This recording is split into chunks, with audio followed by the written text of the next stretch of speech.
Malta, já... Welcome to this podcast. Olá, maltinha, sejam todos bem-vindos, como é que estão? Ganda Naruto, JP, Alguardian, como é que é? Tudo bem ou não, maltinha? Sejam todos bem-vindos, hoje temos aí um ganda convidado, malta. Uma das pessoas que eu digo logo à partida que é um orgulho ter aqui, porque para mim foi sempre uma referência no basquetebol. E é um prazer mesmo muito grande estar aqui a falar com ele. Eu até estou meio nervoso. Ele vai-me dizer não estejas assim, mas eu até estou um bocadinho nervoso. Como eu posso dizer, então temos aí o Paulo Cunha, grande Paulo Cunha, natural de Vila Nova de Gaia, internacional de português, ele já me confessou por 111 vezes. É jogador de basquetebol tanto do Futebol Clube do Porto como do Vitória Sport Clube. Com 2 títulos internacionais, uma taça, uma super taça e muitos jogos da Liga. Atualmente é diretor do basquetebol do Vitória Sport Clube e é mesmo um dos grandes do basquetebol português. É mesmo um prazer muito grande tê-lo aqui. Vamos dar-lhe já a voz sem mais tempo a perder. Paulo, muito obrigado, como eu estava a dizer aqui, mesmo muito obrigado, é um orgulho muito grande estar aqui a falar contigo hoje. É um prazer estar aqui, boa noite, obrigado pelo convite, é com muito gosto que estou aqui, partilhar este bocadinho, partilhar um bocado as minhas experiências, ouvir também um bocado as tuas. As minhas são um bocado mais amadoras. Mas são tão boas que as minhas, mesmo sendo um bocado mais amadoras. Tudo que é experiência, gosto muito de ouvir. E se for ligado ao basquete, ainda mais. Sim, é isso. Vou tentando sempre trazer aqui ligado ao basquete, até porque eu, desde pequeno que jogo basquete, e era como eu estava a dizer, tu foste uma das referências que eu tive no basquetebol. E tanto como jogador, mas também como eu passei para a fase de treinador. Eu sou treinador de grau 2, passei por vários escalões. E agora vou-me fazer já uma provocação para começarmos. Eu tenho tido aqui muitos treinadores e muitos me dizem que hoje em dia há muito poucas referências no basquetebol, e eu tenho dado sempre a tua geração como a nossa principal referência. Tu, jogadores como, sei lá, o Manarte, tantos que passaram nessa geração. Tu achas que o basquetebol mudou muito? Qual é a maior diferença da altura que tu jogavas para agora? Isso é sempre difícil de explicar. Não devia ser assim, não devia haver essa falta de referências que tanto falam, porque as redes sociais fazem com que sejamos muito mais conhecidos e mais fácil o acesso, mais fácil a partilha de opiniões, de informação, de práticas, de tudo. Mas a verdade é que há um gap grande entre os modelos que tínhamos quando eu jogava e os modelos que temos agora. Eu não sei se isso é pelos maus resultados ou não tão bons resultados da seleção, que baixou um bocado desde a altura que eu jogava, se é pela não participação dos clubes nas competições europeias, se é os alguns anos que eu, com poucas transmissões televisivas, pouca referência dos mídias, não faço a mínima ideia qual será a justificação. A verdade é que mesmo lá no Vitória sinto um bocado essa falta de referências do jogo, do basquete, nos jovens. Essas referências são mais baseadas, olham mais para a NBA e para os jogadores da NBA. E é importante ter as referências que eles olhem e consigam, olhem e sintam que conseguem chegar lá, que sintam que é fácil chegar, que os motiva a chegar a cumprir os objetivos que eles querem. Sim, mas também eu também há bocado fiz esta pergunta de forma a perceber a introdução para a pergunta que te vou fazer agora. Tu disseste-me que foste trabalhando mesmo sendo um jogador de topo, não é? Achas que o facto de não teres a capacidade de viver só exclusivamente do basquetebol em Portugal também pode ser um desses fatores de afastamento, ou já não se põe isso em causa? Até porque é muito pouca gente a conseguir viver do basquete, não é? Pois, Há muito, se calhar menos gente agora do que Pois, do que há uns anos atrás. mas agora é típico em tudo, não é? Este ano, Agora pelo é menos. Se calhar pode ser isso que faça com que os atletas não se empenhem tanto. Mas eu continuo a estudar e outros colegas meus continuam a estudar. É mais fácil agora a aventura dos Estados Unidos. A minha namorada que eu estava no Texas, no Universidade de Texas, Santo António, com a bolsa de estudo também. E ela é 3 anos mais nova do que eu. E na altura dela já se conseguia ir, agora ainda mais fácil é essa missão. E eu tento um bocado incutir isso. Os estudos é importante e há sempre esse objetivo, conseguir ir para os Estados Unidos, continuar a jogar basquete, porque aqui nas universidades portuguesas, principalmente quando não é ligado ao desporto, o pessoal não liga muito. Pois. Quando estava a estudar Economia, na altura jogava no Futebol Clube de Porto e havia um trabalho de grupo qualquer e eu disse, malta, eu posso participar no trabalho de grupo, mas eu às 4 horas tenho que ir embora, vou para o treino. E o comentário de um colega foi assim, mas qual é que é mais importante? O trabalho de grupo ou o treino? Eu disse, não, o treino é o meu trabalho. Eles não foram, ganho o ao fim do mês. Quando estás a trabalhar, tu respondes essa pergunta. Sim, visto por esse prisma. Visto por esse prisma, sabes? Qual é a melhor memória que guardas das épocas no Futebol Clube do Porto? Assim, eu no Futebol Clube do Porto tive a vantagem de conquistar muitos títulos. Fui campeão, conquistámos várias taças de Portugal, várias taças da Liga. Foi o único ano que o Futebol Clube do Porto ganhou o campeonato, taça e taça da Liga, eu estava lá. E esses títulos têm todos um significado, cada um tem o seu, mas é difícil estar a especificar um título, uma taça. E eu gosto muito de ganhar. Okay. E sempre que ganho é sempre especial. Essa pergunta é, mesmo no Vitória, nós conseguimos conquistar uma taça de Portugal. Tive de mostrar já agora que eu tenho aqui o videozinho contigo ao lado da taça, até parei mesmo na altura da taça para a malta ver, está aí em grande. O Vitória tem um significado por ser mais difícil. Por não estar habituado, o impacto é sempre muito maior. No Futebol Clube do Porto, conquistar alguma coisa é obrigação. Quando não se conquista, a desilusão é muito maior por parte de toda a gente. A exigência é muito maior porque orçamentos maiores, um clube maior que o Vitória em sócios e habituado a ganhar títulos. Sim. Pronto, é sempre diferente. O Vitória acaba por ter um significado mais forte porque o clube infelizmente não está habituado a ganhar. Mesmo nas modalidades, ganhou a Taça de Portugal de futebol, teve um impacto gigante e com os anos e com a história que tem já merecia ter ganhado muitos anos. E os sócios fazem-nos sentir muito especiais quando ganhamos alguma coisa. Sim, sócio da Vitória.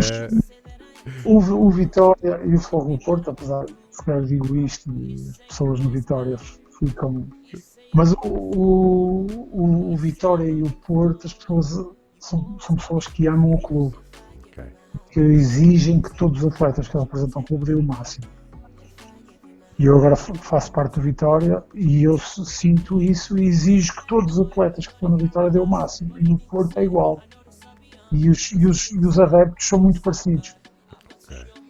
Apesar dos adeptos não acharem, cada um adoram o clube, é só aquele clube e o clube é mais importante de tudo na vida. Isso é ser vitoriano ou isso é ser portista. É bom, mas isso se calhar é uma coisa, não posso dizer só do Norte, mas principalmente do Norte, o ser tão aguerrido por um clube, não? É a região. Nós no Norte protegemos a nossa região, protegemos a nossa casa e isso significa muito. E nós vemos um bocado o nosso clube como o guardião da nossa região, ou que representa a região, e por isso esse amor incondicional. Olha, tenho aqui são vitorianos, não há adeptos de outras equipas. Ou vitoriano, não há vitoriano que também gosta de outros. Não, isso não existe. É como um adepto do Benfica, é do Benfica. Pronto. Sim, exato. Só tem um clube. Acabou, só tem um clube. Isso. E o país não consegue perceber isso. Não consegue porque não nem nunca fez parte. Entendo. Olha, tenho aqui uma pergunta aqui do Ganda Francisco que diz assim: o Pinto da Costa vibrava muito com o basquetebol? Vibrava. O Pinto da Costa vibra com as modalidades. Ele é das modalidades. Okay. Ele veio das modalidades, vibra com as modalidades, vibra com o clube. Tem a paixão incondicional que tem um portista de Gema, ou uma Vitória, um vitoriano de Gema por Vitória, tem essa paixão que é muito importante.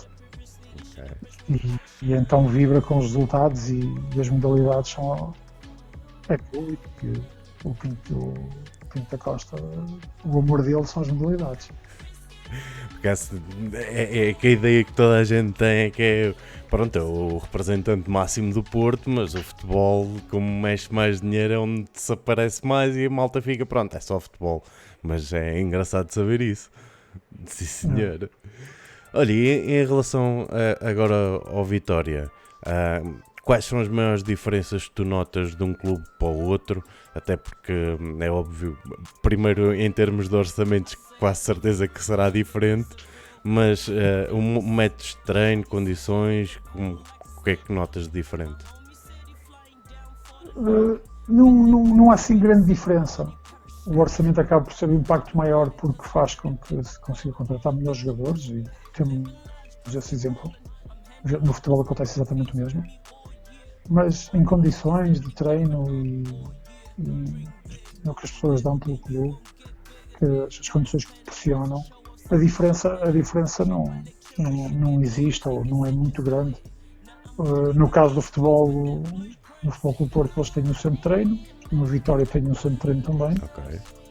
O Futebol Clube do Porto tem um pavilhão deles, no Vitória temos o nosso pavilhão também.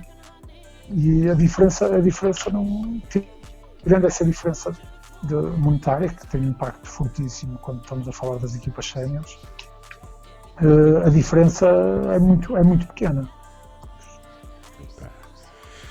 E em termos do basquete em si, e de certeza que tu tiveste várias experiências, o que é que tu gostavas mais de fazer em termos de treino? O que é que te dava prazer? Eu gosto muito de competir, mesmo nos treinos. Okay. Eu gosto de treinos de competição. Quando não há competição, aquilo torna-se aborrecido para mim. Eu entendo um bocado o que o pessoal dos escalões de formação está a sentir. Esta parte de não poder haver competição. Entendo que seja muito difícil para eles ter que lidar com isso, porque eu, quando jogava, se tivesse constantemente treinos sem competição, desmotivava facilmente. Pois claro. E tudo que não tenha competição no treino é uma desmotivação muito forte e será a parte que mais me gostava. A competição fosse de lançamentos, fosse qualquer jogo, por mais insignificante que seja, se fosse competição para mim. Boa. Olha, falaste aqui dos jovens e isso é uma das coisas que me preocupa bastante no basquetebol hoje em dia, e não só no basquetebol, nem todas as modalidades, mas como nós temos um carinho especial pelo basquetebol, é óbvio que nos preocupa mais. Achas que esta primeira paragem, que foi uma coisa completamente atípica, e o facto de agora estares a treinar mesmo sem hipótese de teres competição, ou seja, vais ter jogadores em que têm mais incutido a própria competição neles próprios e conseguem competir contra eles próprios, não é? E evoluir bastante, mas a grande maioria não tem isso. Achas que pode ter um impacto negativo para o basquetebol? Acho não, eu de certeza que vai ter. Okay. Porque eu quando estava na formação enquadrava-me um bocado nesses atletas que desmotivava com este tipo de treinos. Para mim ia ser um grande problema.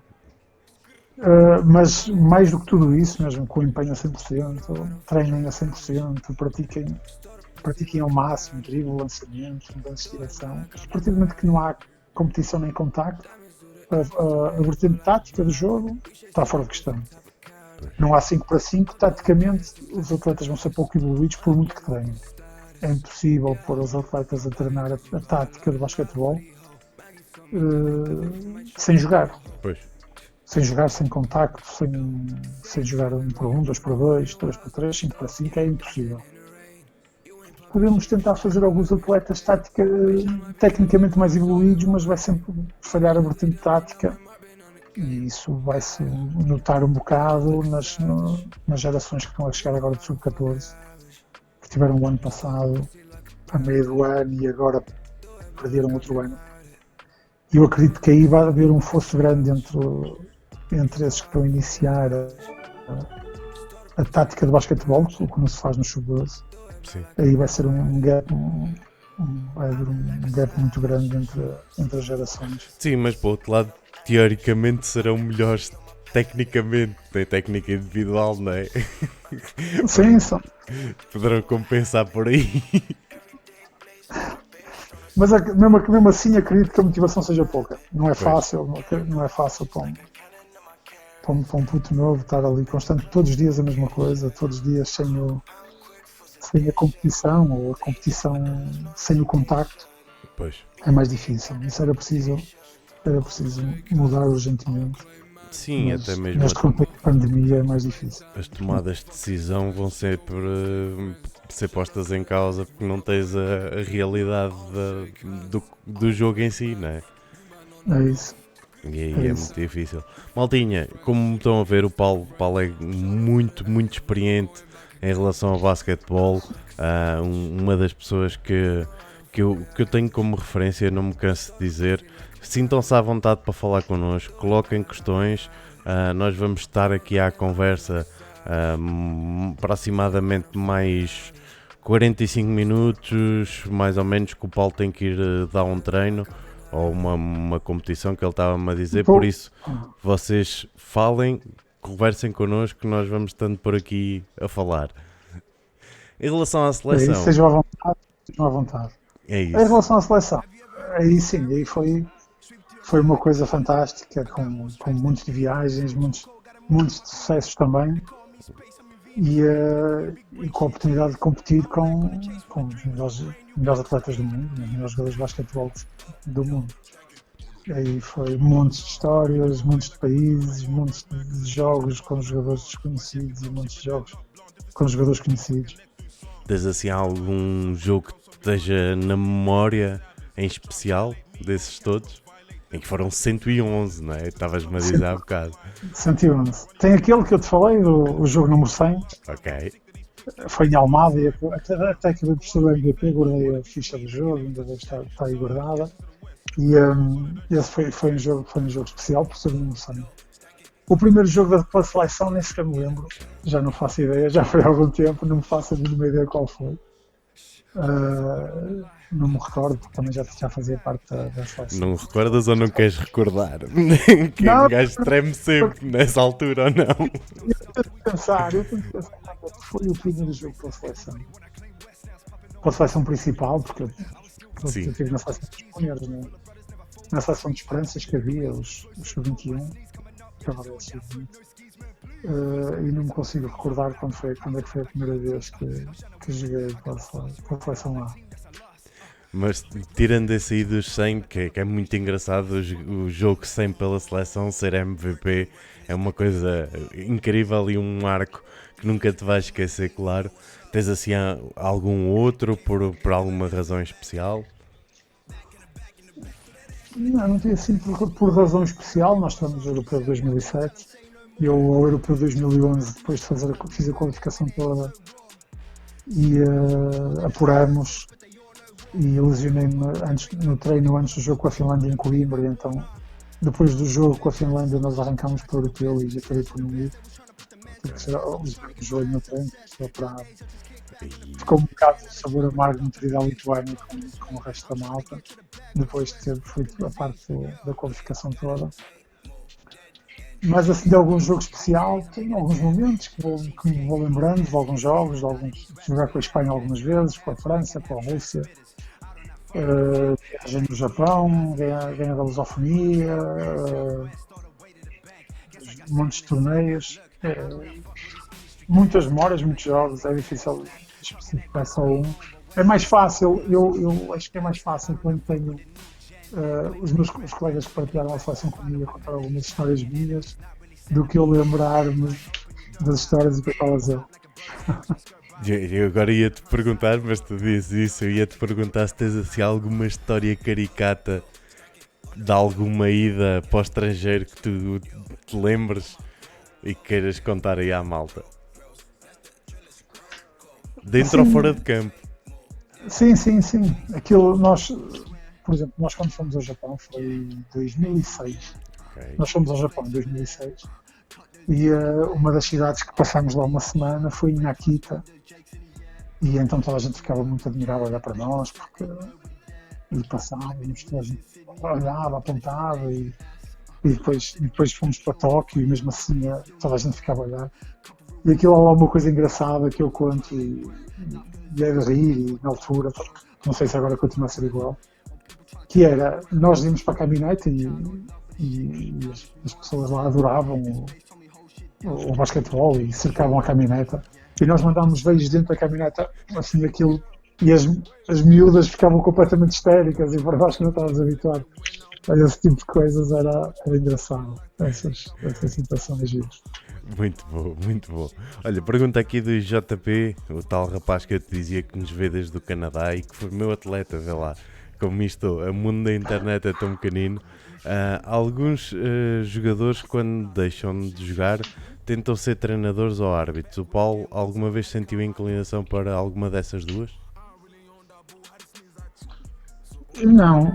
Eu já me convidaram, perguntaram se eu sabia se me estaria interessado em ser árbitro.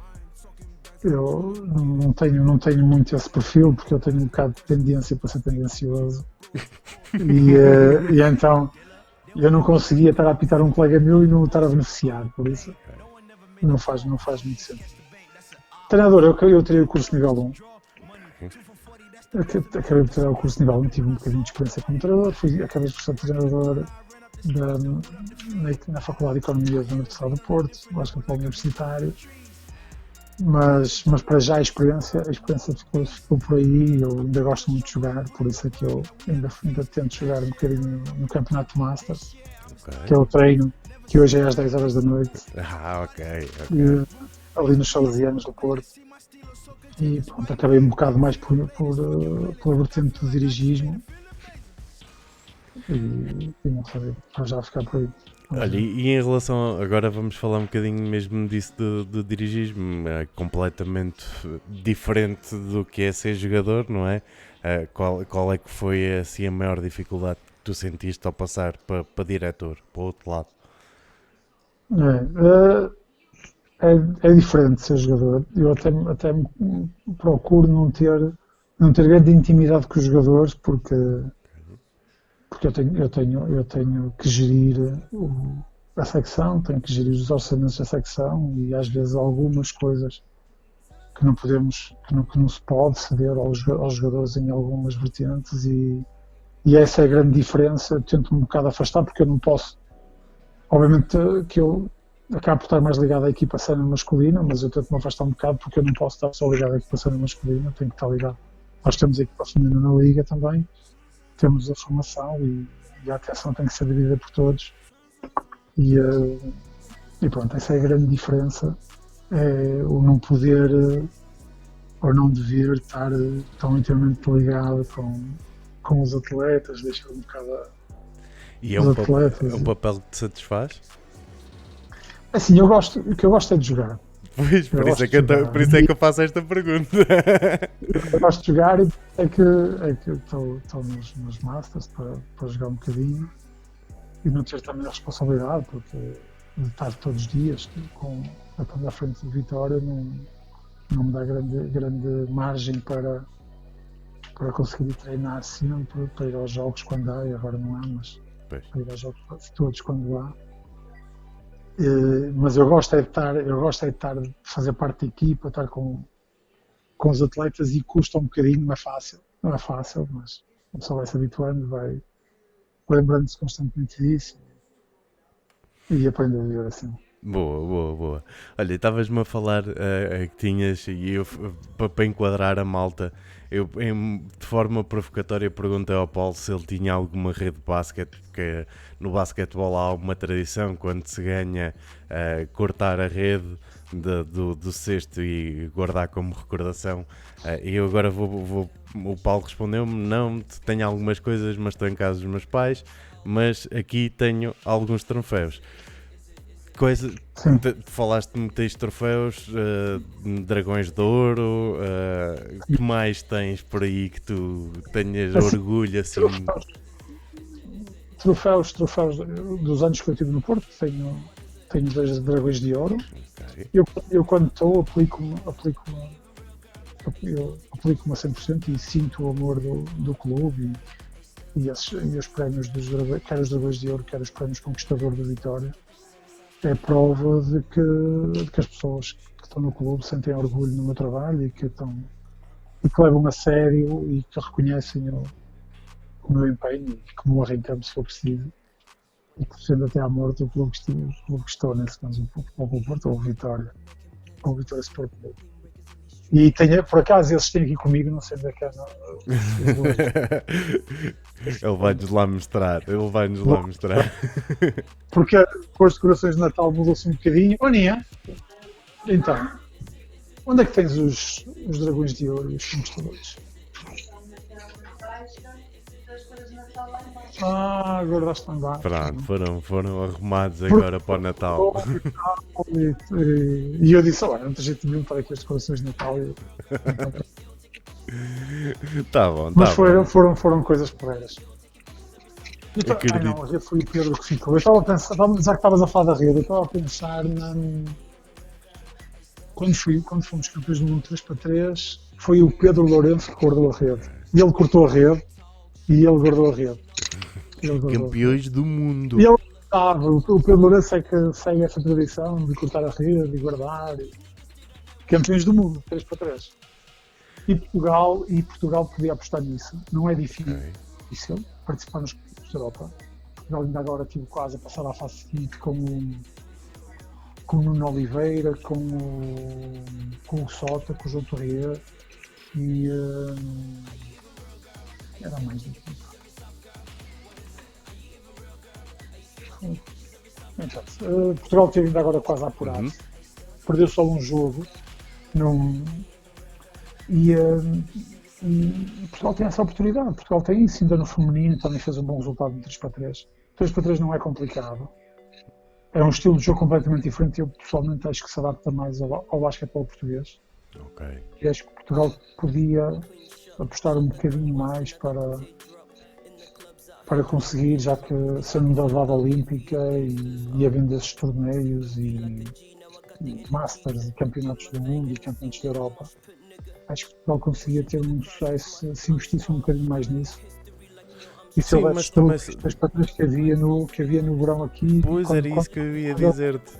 É que foi uma coisa que se perdeu bastante, porque os 3x3 havia em todo o país, no verão toda a gente se juntava, seja patrocinado por uma marca ou outra, não interessa, mas ia sempre acontecendo. E os últimos anos, salvo raras exceções de organizações de alguns clubes, já não tens assim nenhum campeonato 3x3 que fosse de referência para Portugal, não é? Não tens, e na altura tínhamos muitos, tínhamos o Sumol, a Adidas, o Buckler e os 24 horas que havia, quando da Silva Vive, e mais alguns, mas acabou muito aquilo de junho a meio de setembro, todos os fins de semana havia 3x3. Eu lembro-me de correr quase o país inteiro com 3x3, este fim de semana onde é que é? Sei lá, Matosinhos, vamos para Matosinhos. No outro fim de semana é onde? Penafiel, vamos para Penafiel. No outro é não sei onde, vamos para lá. A gente juntava as equipas e depois o objetivo era passar às finais, e então mudávamos de equipas para tentar pôr o máximo de equipas às finais nacionais para também irmos todos às finais nacionais. Era o verão todo nisto. Muito bom. Olha, tenho aqui uma pergunta do meu pai e ele pergunta: qual a opinião de um treinador de um clube ser também selecionador nacional? Achas que isto faz sentido? Eu acho que não faz muito sentido isso, porque pode limitar um bocadinho as decisões do selecionador a escolher os jogadores. Ok. Depende muito da pessoa que se escolhe para pôr lá, porque o treinador acaba por ter conflitos com alguns jogadores de outras equipas, ou não é conflitos, é do próprio jogo em si, e pode limitar um bocado as escolhas. E pode gerar conflitos dentro da própria equipa quando um jogador acha que queria a seleção e o treinador não convoca.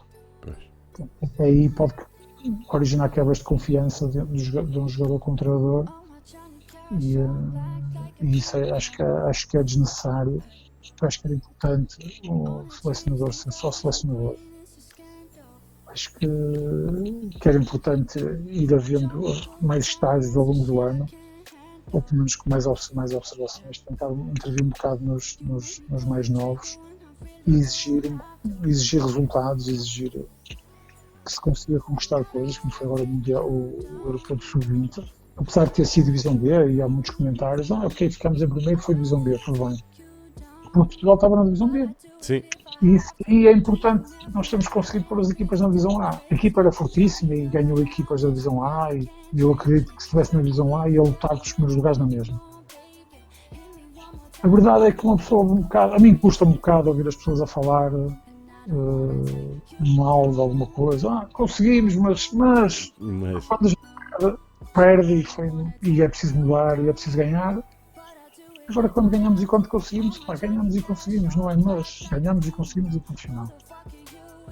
E era importante exigir esse trabalho, e o selecionador nacional da equipa principal tem a responsabilidade de, além de estar a seleção nacional, de selecionar os jogadores, de ir conhecendo os jogadores, também apoiar a seleção jovens e integrar também esse trabalho. Eu acho que o selecionador nacional também deve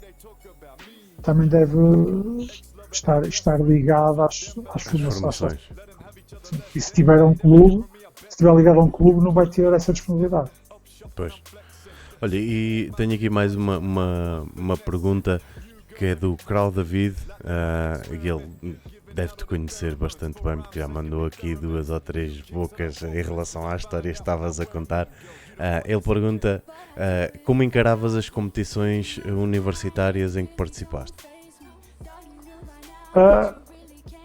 As competições universitárias como jogador ou como treinador? Eu fui como jogador, okay. Passei as duas. Como jogador era mais na desportiva, porque eu tinha que ter cuidado para não me lesionar, e era um bocado a revelia do clube. Na altura era mais fácil esconder com as redes sociais, como se jogava para as redes sociais, era mais fácil esconder dos clubes que se jogava para as universidades, e eu ainda bem que nunca tive a sorte de nunca ter tido nenhum azar. Mas adorava jogar e adorava estar ali com os colegas da universidade a jogar o basquetebol, que eu adoro. Mas eu levava aquilo mais, não levava tão... Mais na desportiva, assim, né? Desportiva, eu entrava dentro de campo e estava mesmo na desportiva. E falava com o pessoal das outras equipas, se fizesse falta pedia desculpa. Se o Bart marcasse falta, dizia, olha, se falta, e o Bart marcava. Isso nunca aconteceria num jogo da Liga ou num jogo da seleção, numa coisa séria. Comigo, Pois, era tudo muito a sério. Tudo muito a sério. Desde que o árbitro atira a bola ao ar, é tudo muito a sério. Tens assim alguma picardia que te recordes dentro de campo, ou ficou tudo resolvido dentro de campo? Eu tenho essa facilidade de conseguir resolver tudo, quando o árbitro apita para acabar o jogo, por mim acabou tudo. Okay. Há muitos atletas e muitos colegas meus que demoravam um bocado a ultrapassar isso. Muita gente. Que eu conseguia ultrapassar e ficava tudo na boa, não é? Nunca tive essa dificuldade. Boa. Olha, eu estava aqui a pesquisar, estava a vasculhar um bocadinho no teu Facebook. E encontrei o que queria, que é para mostrar aí à malta que tu tens uma foto com o Kobe Bryant. Como é que foi esta experiência? Sim. Foi muito, muito boa. Nós fomos essa foto foi, nós fomos ao Campeonato do Mundo, de 3x3, na altura foi em Milão, e ele era o padrinho e passava algum tempo connosco, e depois, como ganhamos, fomos para Los Angeles 15 dias. Fomos em janeiro para Los Angeles 15 dias e pronto, aí tivemos o jogo e tínhamos uma pessoa que andava sempre connosco e pronto, acabamos por ter essa relação de maior proximidade com o Kobe Bryant. E pronto, mais uma vez não havia. Eu tenho muitas experiências e eu não ligava muito a fotografia. Eu ligava a máquina, ligava a celular. A primeira máquina digital que eu tive foi em 2006, quando fui ao Japão, e a máquina só deixava tirar 16 fotografias. Depois tinha que fazer o download para algum lado para voltar a tirar outras 16. Muito bom, muito bom. Olha, Olha, agora faço a passagem e já que falamos no Kobe Bryant, porque eu vou escolher um bocadinho as tuas fotos e eu peço desculpa assim, porque é sempre curiosidade e encontrei esta foto, achei mesmo muita piada, mas faço a passagem para uma pergunta que eu costumo fazer aqui à malta, que é, para mim é muito fácil identificar quem é que é o melhor jogador de todos os tempos. Então aqui no Basketcast, para não perguntar o melhor, eu pergunto um 5 ideal. Tu consegues me dar um 5 ideal? assim, eu acho, eu sou daqueles fãs que acho, daquelas pessoas que acham que o Michael Jordan foi o melhor jogador de todos os tempos, não é? Mas há essa guerra, estavas a falar antes de Michael Jordan e o LeBron James e estou a falar de Portugal. E até esses dois, não é? Eu sou um fã de Michael Jordan. Ok. Para mim é fácil, para mim é o Jordan, no melhor de todos os tempos. Por isso é que eu faço esta pergunta para 5 logo, é para não haver grandes dúvidas e deixar entrar outros. Eu acho que o Michael Jordan é o melhor jogador de todos os tempos. Tive a sorte de ver consegui ver o Michael Jordan na televisão. Ao vivo não, ao vivo só consegui ver o Kobe Bryant, Shaquille O'Neal, Allen Iverson e tudo, mas nunca tive a sorte de ver o Michael Jordan. Também teve tão pouco, a partir do momento que começou a ter sucesso, teve tão poucos anos que... Sim, e naquela altura não era assim tão fácil como estavas a dizer logo no início, ir para os Estados Unidos para ir ver um jogo de basquete, não é? Não, caríssimo. Aquilo lá para ir para os Estados Unidos era... A viagem era pelo menos o dobro do preço que é agora, mas... E era muito mais complicado. Mas eu sou fã do Michael Jordan, obviamente sou fã do LeBron James. Digo mais 4 incluís aí nesse 5 ideal. O Kobe Bryant também. Ok. Tenho que incluir o Kobe Bryant, o Shaquille O'Neal e o Dirk Nowitzki. Ok, boa. Mais uma vez, ninguém se lembra do Charles Barkley. Eu tenho sempre esta, ninguém se lembra. E eu lembro-me de Charles Barkley. E está no Hall of Fame, e era uma máquina, mas eu não acho que... Foi para este 5 ideal. Para este ideal. Como ele jogava mais um small forward, power forward, fica ali entre o 3 e o 4. Pois. Nowitzki e Shaq, a coisa. Joga mais perto do cesto, vai por aí um bocadinho mais fora, mas depois puxamos um bocadinho mais fora, já estamos a ver o LeBron James. Pois. É uma questão mais.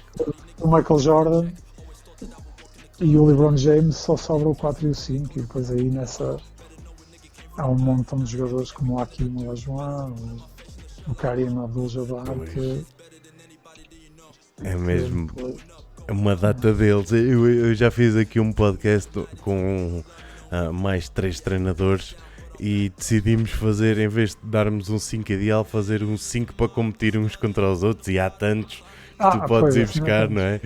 Olha, eu agora vou-te perguntar outro, e também um bocadinho em jeito de provocação, porque eu, quando me fizeram esta pergunta, incluí-te a ti. Consegues-me dar um 5 ideal português? Consigo, também consigo. Acho que a aposta, acho que tem que ser o Elvis Taylor. Acabou por ser o jogador 5 mais influente que ajudou um bocado a colmatar o problema que nós tínhamos nos jogadores interiores. Depois, a jogar a 4 é mais complicado. A jogar a 4 é uma posição mais difícil. Nós tínhamos o Francisco Jordão na altura que era também nessa mesma geração. Eu vou ser um bocado tendencioso porque acabou por ser a geração que teve melhores resultados e os jogadores interiores era o que era mais difícil de arranjar na altura. E nós tínhamos o Francisco Jordão, o Elvis Évora e o Miguel Miranda, que também é bastante jogador suplente deles. Mas jogadores interiores com qualidade europeia de nível, tínhamos esses. E agora temos mais alguns mais novos. E espero que o Nemias dê o salto de entrar no NBA e aí vai ficar muito à frente desses todos, espero eu. Acho que toda a gente que gosta de basquetebol em Portugal espera isso. Exato. Ele dê aquele saltinho, está mesmo ali, para depois conseguir dar um boost ainda maior no jogo dele e conseguir carimbar o voto do melhor jogador português de todos os tempos. Esperamos bem nisso, mas para já acredito que ele ainda não esteja preparado para estar nesse a falar. Temos que ver como é que corre esta época. Agora ele já tem estado bastante bem. Ele está no número 1 da classe dele. Okay. O jogador número 1 a nível mundial do ano dele, o que indica que leva a concluir que em princípio vai entrar na NBA nas primeiras escolhas do draft, vamos ver. Pronto, mas uma coisa é nos séniores e outra coisa é o Nemias. Depois esses extremos, não me podendo escolher a mim, não é? Podes, claro que podes. Está aqui, o meu pai disse logo, isto é um 4 ideal mais o convidado, não é? Não sei, eu tive. Depois acaba por ser um bocado injusto, porque, por exemplo, nós tivemos, no nosso caso, tivemos como base o Filipe da Silva. Okay. Mas há alguns, como o Pedro Miguel, que eu só ouvi, não tive a oportunidade de jogar com ele. E acabei por nunca poder dizer que aprendi muito com ele, mas, por exemplo, o Filipe da Silva, se calhar, acabou por ser o base português que acabou por ter mais sucesso. Mas acredito que se o Filipe da Silva não tivesse estado na seleção com o Zé Costa, não conseguia dar esse salto. Okay. E, pronto, acaba por ser um bocado assim, os jogadores mais velhos transmitiram um bocado aos mais novos muitas coisas que levaram a que a gente conseguisse atingir esses sucessos. Depois o Carlos Andrade, o João Santos também foi campeão de 3x3 comigo.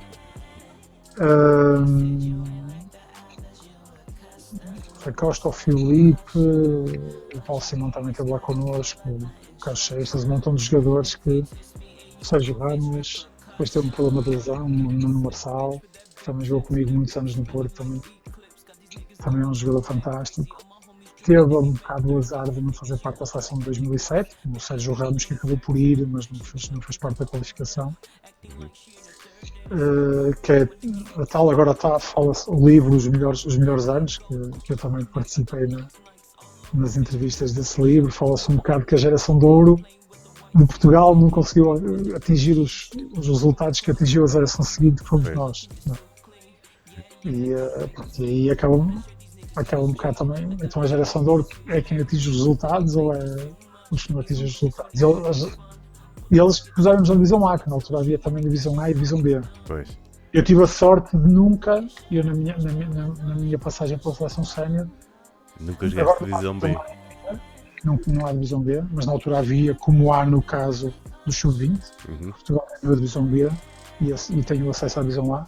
Eu tive a sorte, que vem da geração anterior, de nunca ter jogado na divisão B pela seleção portuguesa. Ou seja, joguei sempre contra as melhores equipas da Europa, que fez-nos crescer muito mais. Não é? Boa, muito bom. Olha, tenho aqui também um comentário a dizer, para falarmos um bocadinho, e tu já falaste dele, incluindo aí no 5 Ideal, mas há aqui muita malta da Covilhã e nós temos um especial carinho com o Elvis, não é? Claro. Eu vi também que tu ganhaste um troféu no Fundão pela seleção. no fundão, o troféu no fundão pela seleção, provavelmente algum torneio, agora não me consigo Eu acho que recordar vi esse muito jogo bem. até. Acho que estava na organização, uma coisa assim. E nós na seleção jogámos alguns torneios e ganhámos algumas coisas. E o Elvis era muito adorado e eu tive na seleção, quase toda a minha carreira foi com o Elvis. E ele realmente era um jogador impressionante. A nível físico, tecnicamente não era principalmente no início era muito fraco, mas a nível físico e atlético era muito superior a toda a gente. Se eu te contar que os primeiros treinos do Elvis cá em Portugal foi ele a andar só e a bater 2 bolas, era de veres as bolas fugir, ele a correr para um lado e para o outro, mas eu lembro-me perfeitamente porque eu na altura tinha que 15, 16 anos, por aí, e aparece um enorme, uma coisa enorme. É mais uma das pessoas que eu tenho como referências, e esse ainda mais, porque tive a hipótese até de ir para o 3x3 com ele, vê lá. Pois é isso. Eu acho que o Elvis acabou por ser, porque nós tínhamos uma diferença física muito grande, principalmente nas áreas mais próximas do cesto. Todas as outras posições nós conseguíamos gerir, tínhamos uma equipa alta, não tínhamos desvantagem em nenhuma posição. Aliás, nós jogámos contra seleções de topo em que nós tínhamos vantagem de altura e com os jogadores exteriores procurávamos situações perto do cesto. Nós conseguimos dar esse luxo, mas tínhamos sempre a dificuldade no jogo interior. Fisicamente tínhamos essa limitação, quer muscular, e de altura muscular, e de peso, envergadura, e o Elvis acabou um bocado por tapar esse buraco. Eu acho que o Elvis acabou por ser o jogador mais importante para Portugal ter tido aqueles resultados que teve, porque tapou o sítio onde Portugal tinha uma falha gravíssima, muito forte, e é o que se passa agora com o caso do Nemias, que está numa posição que Portugal é débil e com uma qualidade excelente. O Elvis começou mais tarde a jogar, começou a ir na Covilhã. É normal que tecnicamente nessa altura fosse mais limitado, mas fisicamente o Elvis era dos jogadores que me impressionaram. Eu tive jogadores que me impressionaram. E o pessoal não acredita muito nisso porque não há muito redes sociais. É um bocado como eu quando falava no comentário do livro Os Melhores Anos. Falei no João Paulo Coelho, quando se falou dos jogadores que estavam nos Estados Unidos. E ninguém, mesmo o pessoal mais novo, que eu disse, nós temos um jogador que esteve em Miami, na Universidade de Miami, que estava constantemente, a equipa dele apurava todos os anos para March Madness. E ele faz parte do Team World que jogava contra o All-America. E jogou no 5 inicial dessa equipa. Com caralho. E o pessoal não acredita nisso, porque na altura não havia redes sociais, passa ao lado de tudo. Pois. Pronto. E eu joguei com alguns jogadores que impressionavam, e o Elvis, fisicamente, impressionava ao nível do topo mundial. Sem dúvida nenhuma. Eu joguei contra o Tony Parker e jogar com ele impressiona. Impressiona dentro de campo. Eu defendia bases quando estava na seleção. Eu era escolha sempre nas bases que defendia. A escolha na maioria dos jogos para defender os bases. Eu tinha que defender o Tony Parker. E ele estar parado, a estar a sprintar, aquilo acho que nem meio segundo demorava. E não era nada fácil estar a defendê-lo, porque ele quando arrancava a sério. Jesus. E tive outros jogadores, como o Kirilenko, que também fisicamente muito, o Paul Gasol, com quem depois no campeonato tive uma relação muito boa com ele. E o Elvis estava nesse lote de jogadores que impressionavam em alguma coisa, porque procura-se, no basquetebol mundial, procura-se especialistas, não só marcadores de pontos, por isso é que nós temos na NBA jogadores que só apanham ressaltos e têm um sucesso tremendo. E o Elvis impressionava ao nível dos melhores do mundo. Acho que foi mesmo das coisas mais impressionantes, com mais sorte tivemos na seleção para conseguir esses resultados, mesmo não sendo ele MVP na maioria dos jogos, mesmo não sendo ele o jogador com mais pontos marcava, ou como defendia, foi o jogador que nos conseguiu pôr no patamar de outras equipas. Como é que vês o aumento do número de estrangeiros na Liga e a possibilidade de inclusão de naturalizados na seleção? Assim, eu já passei por isso pelo aumento dos jogadores na Liga. Eu quando houve a Lei Bosman, aquilo deixou de haver um limite de estrangeiros. Okay. E havia equipas que tinham 5 e 6 estrangeiros. Não durou muitos anos porque o problema do número de estrangeiros é que depois quebra a entrada de jogadores novos. Okay. E ao fim de 3, 4 anos, eu acho que com estes 5 estrangeiros que é agora, eu acho que daqui a 3, 4 anos não vai haver. Vamos olhar para os jogadores, que era o que acontecia, e quando aconteceu isso e dizemos, tem 26 anos, é um jovem. Acho que vai acabar por acontecer isso. Ou os jogadores tentam emigrar ou acaba por acontecer isso, mas pronto, com as decisões da federação, eu não sou a favor disso. Ok. Sabes que eu já tive malta a dizer-me que é interessante porque provoca uma exigência maior para poder jogar, Treinadores, não é? Treinadores, claro. Claro. É normal, dá menos trabalho, eu percebo isso. Quem me diz isso são sempre treinadores. E eu agora estou completamente fora. É indiferente para mim, como jogador. Quando eu era jogador e dizia isso, diziam que era para ser jogador. Eu agora não sou jogador, não sou treinador. Acho que 5 estrangeiros é muito. Para ter 5 estrangeiros é preferível acabar com a limitação de estrangeiros. Okay. É preferível dizer, ok, não há limitações de estrangeiros e vamos ao jogo. Ter 5 acaba por ser um bocado enganado. E eu acho que se é para haver limitação tem que haver, ou 3 ou 4, no máximo, porque haver 5. Pronto. E eu acho isso do que melhora, tal, é conversa de treinador. Eu sei que tu és treinador, mas eu acho que a conversa de treinador, e era o discurso que também se fazia quando veio a Lei Bosman e deixou de haver limites estrangeiros. Eu já jogava quando isso aconteceu e era o discurso que não era exatamente igual. E a inclusão na seleção de naturalizados, concordas ou nem por isso? Acho que sim. Okay. Acho que sim, como o caso do Elvis e o caso depois também do Betinho e de mais alguns jogadores, do Carlos Andrade também que eram naturalizados. São jogadores que basicamente nasceram noutro país, mas são portugueses. Foram formados cá, não é? E esses aí, mesmo não sendo formados, esses aí são pessoas que a gente vê como portugueses. Eu olho para o Betinho e para o Carlos Andrade e para o Elvis e outros casos de outros colegas meus ligados ao basquetebol, que eles nasceram em Cabo Verde, são cabo-verdianos, adoram Cabo Verde, também eu adoro, praia, sol e tal, também eu adoro. Mas eu olho para eles e sinto-os tão portugueses como eu. E estão dentro de campo a representar a seleção e dão o máximo.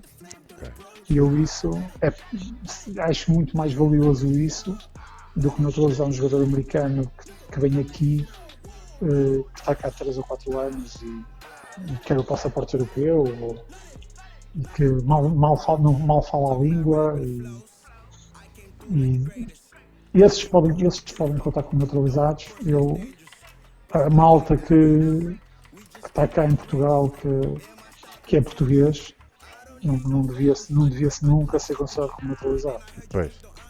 Olha, e o que é que achas que faz falta ao basquetebol português e mais específico à seleção para conseguirmos competir com seleção espanhola, francesa e podermos ir bater um mundial com os Estados Unidos? O que é que nos faz falta? Não sei, essa é a pergunta, não é a pergunta do milhão, mas a resposta é a resposta do milhão. Eu vou-me calçando para ir aos salesianos.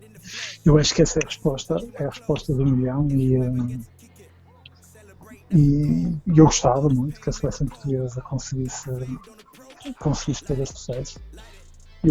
Quem me dera a mim poder poder acompanhar a seleção portuguesa num europeu, como adepto, quem me dera a mim, muito mais adorava se fosse no Mundial. E vamos lá fazer um treino com a malta e aos 16 anos. Ora, matar saudades. Matar a saudade. Sim, porque isto é muito Tchau, engraçado, mas os séniores ainda podem jogar um bocadinho, é o que vale. Podemos treinar um bocadinho e matar um bocado o bicho, que não é fácil ficar este tempo todo. Está a chover, não é bom casar. Ficar este tempo todo sem jogar basquete. Eu quando comecei a diretora, tentei me afastar um bocadinho de jogar, porque gostava um bocado poder não jogar, poder ver os jogos e não jogar. Então, isto agora vai ser aqui uma aventura. O Paulo está aí para o carro para ir treinar, por isso é mesmo só aqui este bocadinho, malta, se falhar aqui um bocadinho, desculpem. É a passagem do Wi-Fi para os dados móvel. E eu aproveito enquanto temos aqui esta falhazinha na chamada para agradecer a todos os que deram hosts e agradecer ao Rodrigo pelo follow, ganda travassos. Estás-me a ouvir? Estou, finalmente já estou. É a passagem do Wi-Fi para os dados móveis, eu já estava a contar com isso. Desculpa lá, sou pouco interessante. Mas olha, olhando para a pergunta que tu fizeste,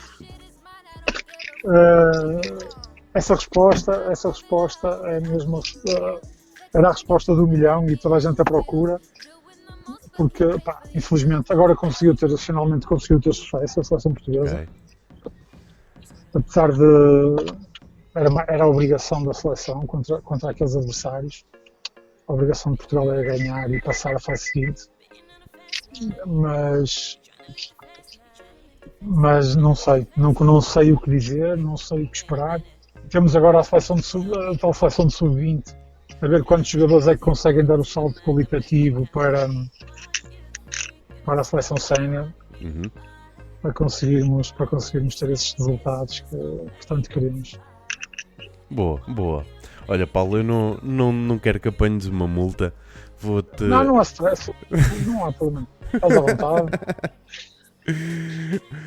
Eu mesmo nem passei para o carro. Assim depois é mais fácil também quando chegar lá. Eu ia perguntar à malta se mais alguém tem questões. O meu pai perguntou, dos 5 estrangeiros podem estar todos em campo ao mesmo tempo? Sim, dos 5 estrangeiros todos os jogadores que estão na ficha de jogo podem estar em campo. Exatamente, não há implicação. A única coisa é que só pode inscrever-se mesmo os tais 5. Na ficha de jogo só estão 5 aptos para jogar. A equipa pode escrever o número de estrangeiros que quiser. Para cada jogo só podem estar 5, exatamente. Mas para cada jogo só estão 5 aptos para jogar. É assim que funciona o regulamento. Sim, senhor. Olha, vou-te então fazer uma pergunta difícil que se calhar vai dar até ao pavilhão. E é para fugirmos um bocadinho ao basquetebol e numa altura em que a malta está um bocadinho mais em casa, eu faço esta pergunta que é um 5 diferente. Já te perguntei o 5 ideal, vou-te perguntar agora um 5 de recomendação. E começo pelo primeiro. Tens assim algum filme de referência? Filme de referência, agora não estava. Deixa-me ver. Isto é as perguntas que ninguém está à espera. Pois é, eu na altura gostei muito do Braveheart, Space Jam, para quem gosta de basquetebol. Space Jam é assim engraçado. Boa. Basicamente, já que posso começar por esses. Boa. E série? Tens assim alguma que gostes de acompanhar? Série agora. Estive a ver a Casa de Papel até para as filmagens. Tenho visto agora a Blacklist com a minha namorada, aquela cena. Tenho que ver com ela só para me atrair. Se eu vi sozinho para atraí-la, não é? Das séries e tal. Até ela um termo técnico para isso. Mas sei que há um termo técnico para isso. Ver as séries sem a pessoa que a gente vê. Muito bom. Livro, tens assim algum? te recordes, és ainda homem para pegar num livro e ler, ou não é coisa que fazes Sim, mas muita vez? leio alguma coisa, mas não interessa, leio mais coisas económicas, Ok. mais aborrecidas e com teorias económicas, e vamos tentar manter um bocadinho atualizado, mas assim, dando leitura mesmo, literatura, propriamente dita, não tenho assim nada. Está bem, está bem. E bandas, o que é que tu gostas de ouvir? E eu gosto de ouvir um bocado de hip hop português, gosto de pop. Sei, aqui em Gaia temos os Dilema e sei lá, assim, eu sou um bocado de tudo, bandas portuguesas eu sou um bocado de tudo, mas tenho alguma preferência pelo hip hop português, Pelo hip hop. tirando o pop internacional. Ok, ok. E também és da malta que gosta, como eu, por exemplo, de ouvir o hip hop dos anos 90, americano, ou aí já lá não vais? Aí já não vou lá, é diferente. Ok. Algumas músicas são engraçadas, mas já não vou lá. É diferente, é mesmo diferente. Qual é que foi o último concerto que viste ao vivo? O último concerto que eu vi ao vivo.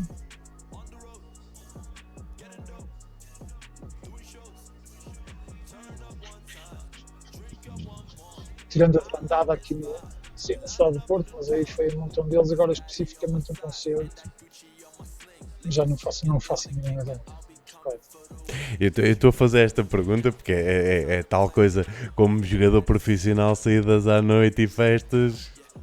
Como é que isso Eu, era? uma vez por falar em concertos e de jogador profissional, uma vez tive, já há uns anos largos, foi quando Placebo veio ao Coliseu do Porto, já não faço a mínima ideia quando é que foi isso. Mas eu tive jogo na Luz contra o Benfica, já tinha comprado o bilhete e cheguei ao Porto, tive que meter no carro e ir para o Coliseu para ouvir o encore, acabou e vim embora. Entrei, ouvi o encore, pronto, tchau, está feito. E com caraças. Muito Havia bom. o jogo era mais importante, não havia nada a fazer. Pois, claro. Por último, deste 5 de recomendação, eu pergunto um prato. O que é que tu gostas de comer? Eu sou uma pessoa daqui, eu gosto de tripa da Mola do Porto, Okay. eu gosto de francesinha, gosto de regiões à minhota também, eu gosto desses pratos mais pesados, são os que eu mais gosto, felizmente. Tenho mantido a forma, tento estar um bocadinho fit, mas sempre posso comer essas comidas mais pesadas, não perco a oportunidade. Como jogador profissional, quais são os cuidados que tu guardas em termos de alimentação? Eu aproveito um bocado as regras que fui tendo para manter agora as regras e ter um bocadinho de cuidado e ter um regime alimentar saudável. Preocupo em comer comidas saudáveis, em beber pouco álcool, bebo álcool só socialmente, quando as saídas, e preocupo-me em comer salada, em evitar gorduras, nos doces. Tenho uma preocupação constante acerca disso, porque apesar de não jogar, eu preocupo-me em manter o peso, em manter saudável e continuar a praticar desporto. Não quero ver com barriga para já ainda não. Para já ainda Quero ver com a barriga. Muito bom, muito bom. Sim senhor, olha Paulo, ainda vai lá para o teu treininho. Muito obrigado pela presença. Gostei Obrigado. mesmo muito de falar contigo. Igualmente, sempre precisares de alguma coisa, diz. Um abraço para a malta toda que nos está a ver também. É isso mesmo, olha, um grande abraço para ti e continua aí no bom trabalho que tens feito, que eu tenho acompanhado aí o Guimarães e sei do trabalho que andas a fazer, por isso, muita força aí. Obrigado. E muito obrigado. Obrigado, um abraço grande. Tchauzão. Um abraço.